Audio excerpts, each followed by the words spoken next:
Hey, what's going on everyone? How you guys doing today? Welcome back to another YouTube video. And in today's video, we're going to be taking a look at a build for the Hunter that's going to be perfect for any high level content. I'm talking Grandmaster, Mythic campaign missions. This is going to be able to do all of that very easily and also with a very fun playstyle. This has pretty much been my favorite Hunter build since the Edge of Fate, and it makes Arc Hunter probably the best it's ever been. This might be the strongest Arc Hunter has ever been. And the best part about it is definitely how simple it actually is. So everyone will be able to just basically go into the gameplay loop very easily and make the most out of this build. So hopefully you guys enjoyed today's build, and if you do, remember to leave a like and subscribe to the channel in case you guys are ready for some more builds. As well as leave me a comment down below for the algorithm, it definitely helps out the videos. And if you can't think of anything, just comment down Arc. And now let's get into it, and first let's talk about our exotics that we're running on this build. Now for our armor piece, we're going to be running the Gifted Conviction. It feels like the Gifted Conviction is all over Arc as well as prismatic builds, but it's for a good reason. It is so good, and they just add so much survivability to a build, essentially for free. It's also a featured exotic, so it gives you even more damage resistance on top of everything, as well as also being able to take it into some of those conquests and any other activity avant-garde, which is also pretty nice. And at this point, I'm sure all of you guys are familiar with the Gifted Conviction. It gives us damage resistance every time that we jolt enemies, and it will also give our Tempest Strike and our Ascension some jolting explosives. So our Ascension, our Tempest Strike just constantly jolt targets, and all that jolting gives us a ton, and I really do mean a ton of damage resistance, up to 50% damage resistance at 4 stacks. And with this build, since it's mostly about spamming abilities, keeping that 4 times damage resistance from the Gifted Conviction is very easy. You basically run out resistance when there's no enemies around, and that's not really that much of a problem. So we're going to be just constantly spamming abilities, constantly jolting targets, and constantly having a ton of damage resistance. If you guys don't have the Gifted Conviction yet, this is probably one of the most important chess pieces you can have in your Hunter use, period.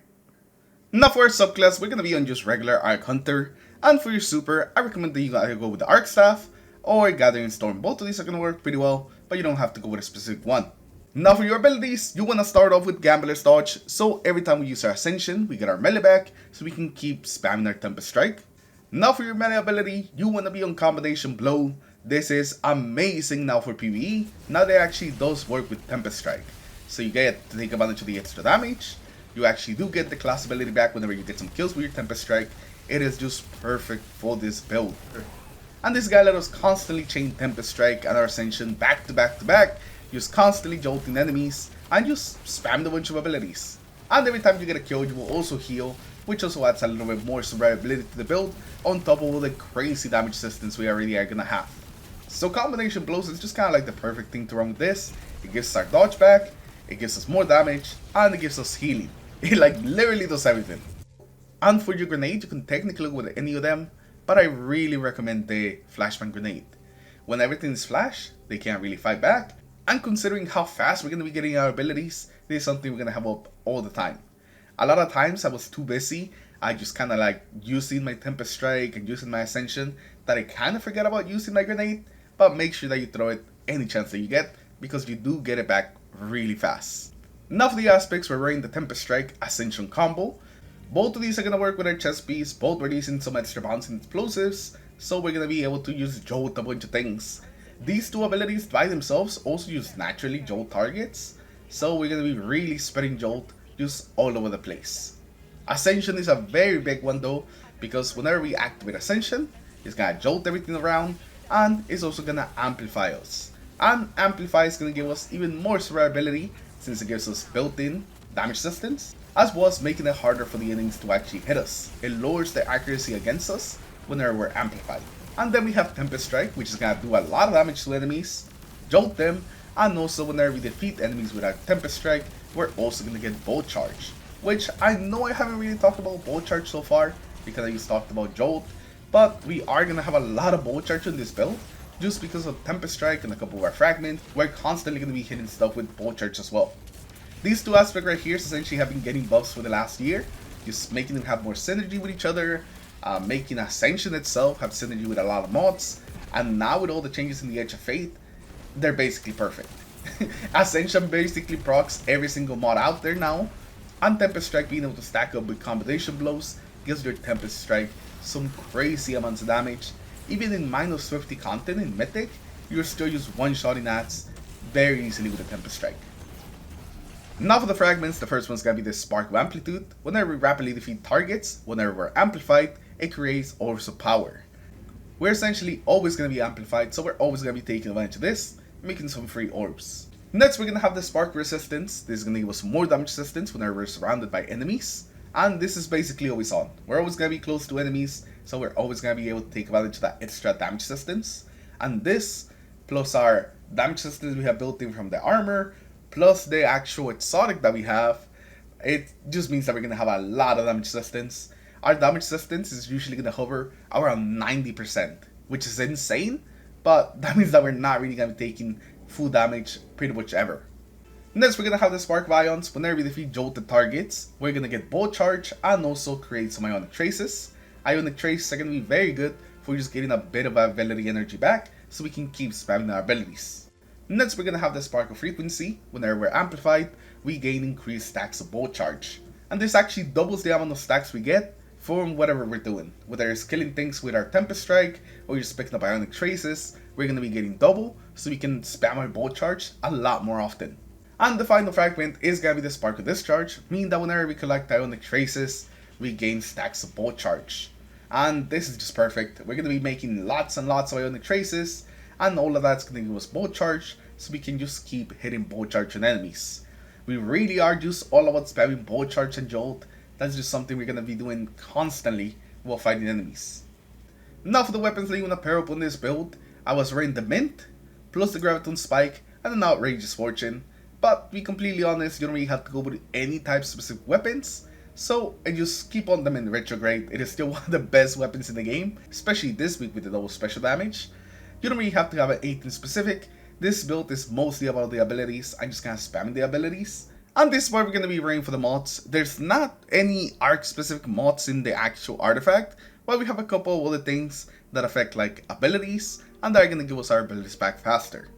The first one here is going to be Shield Crush. Every time that we have amplified, it's going to increase our grenade recharge rate, and it's also going to give our grenade a bit of extra damage, but we're really going to be using it for the recharge. We're always going to be recharging our grenade faster, meaning that we're always going to have it up. After that, we're going to have Elemental Overdrive. We're going to be making lots and lots of Ionic Traces, so if we do have an arc weapon, it's going to give that arc weapon more damage, so you're always going to have more damage in your arc weapon. After that, Elemental Daze is going to be very nice. It just gives you an extra explosion whenever you stun a champion, and since we have so many champion stunning things just built into the kit, that's something we sometimes do without even trying. So this is nice to make that big explosion hit the champion, as well as hit something that's next to it.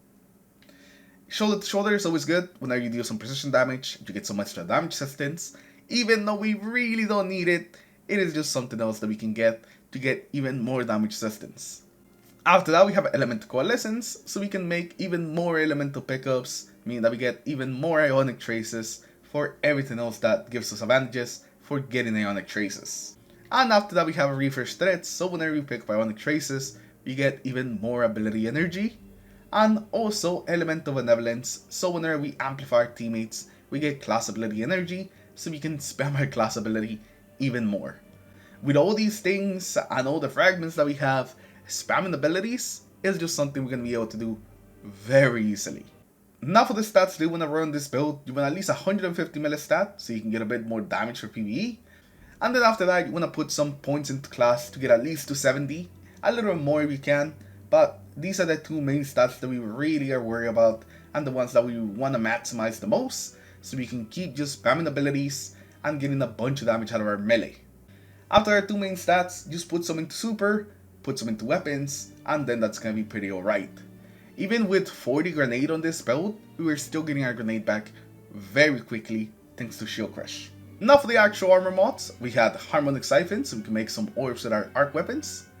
Double Hands On, so we can get some extra super energy from getting melee kills, since that's the main thing that we're going for. For your gauntlets, you want to go Focusing Strike, so every time we hit something with our power melee, we get some class ability energy back, as well as 2 Melephons. Having these 2 Melephons gives us plus 40 melee, so we actually go from having 150 to 190, almost maxing out our melee stat, meaning that our melee is going to be doing quite a bit of damage, especially when stacked up with a combination blow. We're doing some crazy amounts of damage. For the chest piece, we just have the resistances, and you can change these depending on like the activity that you're doing. This is the thing that you're probably going to change the most.